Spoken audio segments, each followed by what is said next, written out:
Alright, today we're going to talk about tapping these quintuplets. The first thing I want to mention is about this chord progression.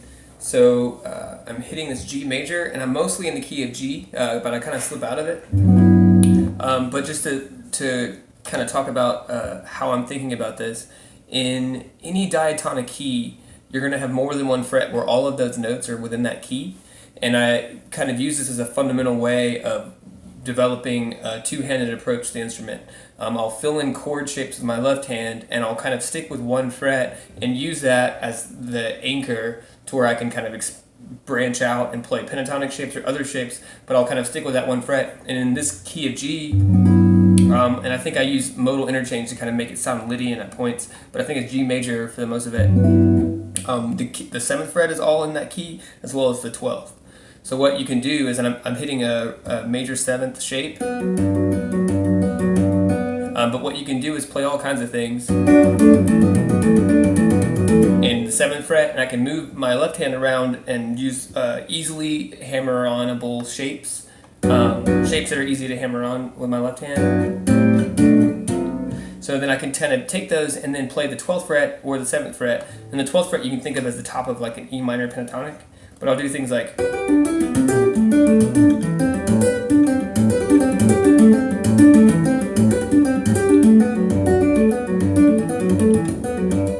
and as long as I keep this relationship the same, I can modulate and move in and out of that key and into other keys.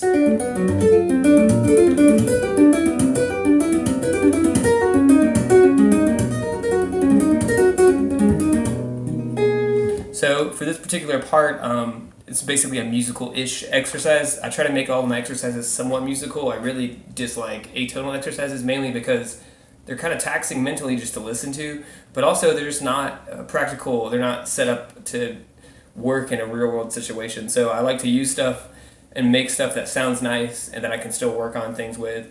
And sometimes I end up using them in songs. It's kind of interesting. But with this particular one, I'm going from this major 7, G, to A minor. And I'm basically just playing 3 notes. We'll talk about the pattern in a moment. B minor. So it goes... and then from here I kind of drop down. I kind of think of this as a modal interchange where I'm looking at this as a G major, and this will be the minor 2 chord, the minor 3 chord. And then I drop down and kind of think about this now as G minor. And I use that a lot. You can kind of take a lot of different modes. If you're not familiar with the modes, I'd suggest trying to figure out the modes of the major scale. There's Ionian, Dorian, Phrygian, Lydian, Mixed Lydian, Aeolian, and Locrian. I kind of remember that by I don't push little monkeys against lions. It's kind of weird, but it works. But yeah, so you can kind of put the modes next to each other in the same key, and you can kind of borrow from different modes, and it actually sometimes works out, sometimes doesn't. It's trial and error. But once you get an intuitive grasp of it, you can kind of slip in and out of different keys. It's really nice. I end up doing it without thinking about it, and I'll have to kind of explain it later. But I'm going G, A minor, B minor, then I kind of go back to where I think this, I'm kind of presuming that this G is actually minor instead of the major. And then I hit this, and from there I go to this D major, which resolves back to the G. And for some reason that's interesting enough harmonically for me to be just kind of excited, the sound of going, or actually it would be,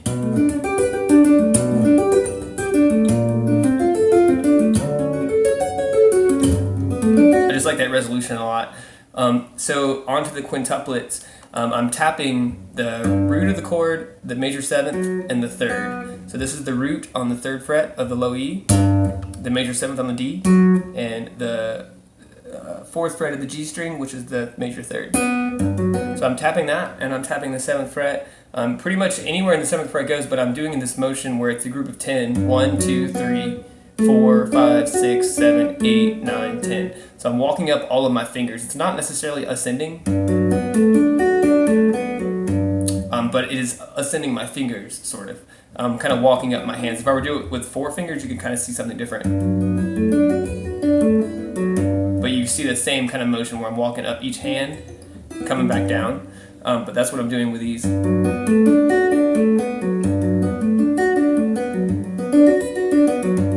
So you can make that sound more palatable rhythmically if you're not into quintuplets by lagging on the bottom note. Or you can not do ascending and descending, but you can try to do something like, which is just more of a triplet thing. But here I'm going 1, 2, 3, 4, 5, 1, 2, 3, 4, 5. And it's really hard to get that fluid. I would recommend almost playing it just abrasively as 5, just 1, 2, 3, 4, 5, 1, 2, 3, 4, 5. And do it almost to the point where it's like not, it's more robotic than it is human. Get it internalized, then you can kind of play with the finesse of it. And that's kind of how it's worked for me. I had to really conspicuously think of it as 5. But a good way to do that with this particular motion is to go 1, 2, 3, 4, 5, 1, 2, 3, 4, 5, and then put it to a click, and then try to go.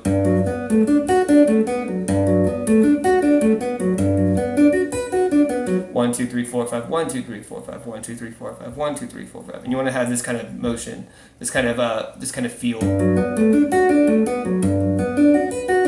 So from there I go to this 5th fret, and I move up to the 12th. Go up to the 3rd chord of the key, which would be B minor 7. Then I do this modulation thing, also called modal interchange. And I basically, also, so far I've been going from this, the D, G, and B, and then when I come back for the second time, I basically move up a string. So it just sounds like it has some motion.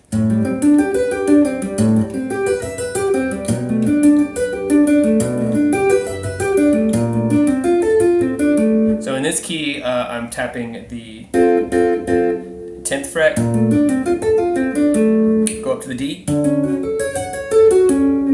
and then I'm basically splitting that one up rather than doubling it and moving over. I'm doing the D, G, and B strings with the B flat. And then on the D, I'm moving up to the G, B, and E strings. And I'm still kind of exaggerating that 1, 2, 3, 4, 5, 1, 2, 3, 4, 5. Later, you can make it smoother, but I recommend just kind of exaggerating it almost conspicuously until you get those 5s really internalized. And I would just sit with one chord first until you get that motion. It's actually pretty difficult.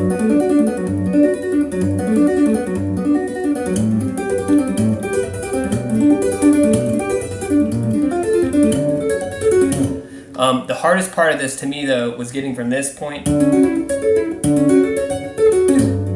back down to that G. So that's just kind of the thing, one of those things that takes time, and it's unique to this particular riff.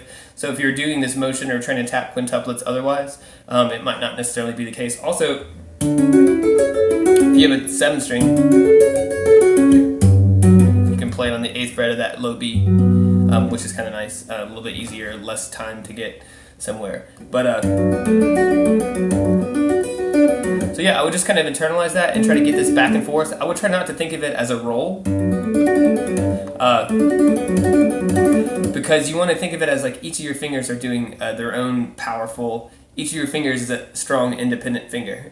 You don't need to really rely on this one motion, because later you might want to do this, where you're alternating, or later you might want to do some other kind of configuration. But this technique and this exercise, especially with quintuplets, will exercise so many faculties, but like it'll get your fingers going, it'll get your ability to play in a small space going. It's kind of a hop and a skip and a jump away from glitch tapping.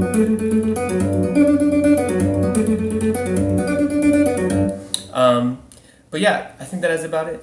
So I hope that is cool for y'all. I hope you get a lot out of it. I would work on the quintuplets, tapping them, and you could do it in other keys. Basically, any diatonic key, you can find these frets. So I'll do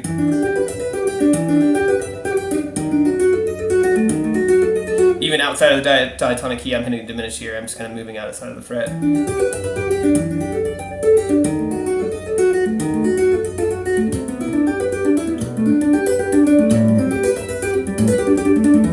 Oh yeah, and at the end of it I'm doing triplets. That's one thing I was going to mention. And that's just, and I start off on the high E. I'm just walking down in groups of threes, and then I go up one and do another group of three.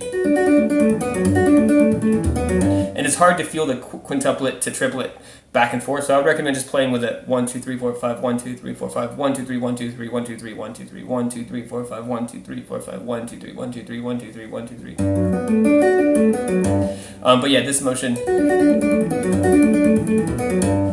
it's pretty difficult. That's kind of just like an icing on the cake for this part. It's not really like super essential. I was just trying to really focus on the quintuplets, but that it's just kind of like a right hand show off kind of maneuver. I like it though. It's kind of nice, but yeah, and sometimes I don't get it clean, but for the most part it's just about getting that. I would work on this first. You're gonna get ascending and descending in that way. And then later you can kind of try this, where you have a group of three, or even do two, and then get to the three. But yeah, thank you all so much. I really do appreciate it. Have a great evening. Let me know. Give me your questions. Post a cover. I would love to see it. All right. Thanks a lot.